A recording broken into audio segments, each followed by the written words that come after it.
ट्रॅक्टरच्या चाकामध्ये हवा नाही तर पाणी भरलं जातं. कारण ट्रॅक्टर जो आहे त्याला मातीमध्ये रुतून चालायचं असतं. तर त्याची ग्रीप जर बसली नाही तर ट्रॅक्टर या चिखलातून निघू शकणार नाही. त्यामुळे ट्रॅक्टरच्या चाकाला वजन येण्याकरता ट्रॅक्टरच्या चाकामध्ये प्रेशराईज्ड पाणी भरलं जातं. त्यामुळे हा जो ट्रॅक्टर आहे हा तुम्ही बघाल तर ग्रीप घेऊन चालला आहे एवढ्या चिखलातसुद्धा. आता तुम्ही बघाल तर आमचे अरुण काका इथे उभे आहेत आणि त्यांचे जवळजवळ गुडघ्यापर्यंत पाय चिखलामध्ये आहेत. म्हणजे जवळजवळ 1.5 ते 2 फुटाचा हा चिखल आहे आणि ट्रॅक्टरची चाकं मात्र या चिखलावरती आरामात चालली आहेत. हे ट्रॅक्टरसुद्धा जे आहेत ते जास्त क्षमतेचे आहेत आणि 4x4 आहेत. म्हणजे जर मागचं चाक अडकलं तर पुढच्या चाकाच्या ट्रॅक्शननी ते चाक निघू शकतं.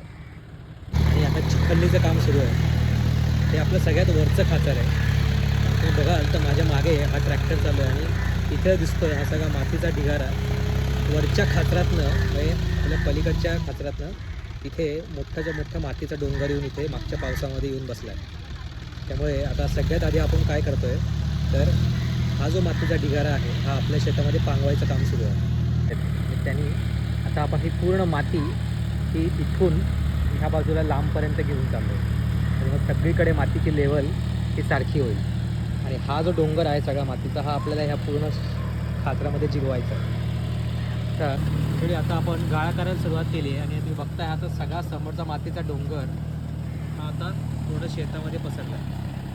आता ॲक्च्युअल गाळाला सुरुवात झाली आहे. ह्या सगळीकडे असा व्यवस्थित गाळ करून आपण मऊ चिखल तयार करणार आहोत.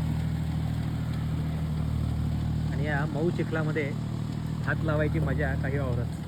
येत आहे ना मग हात लावणीला.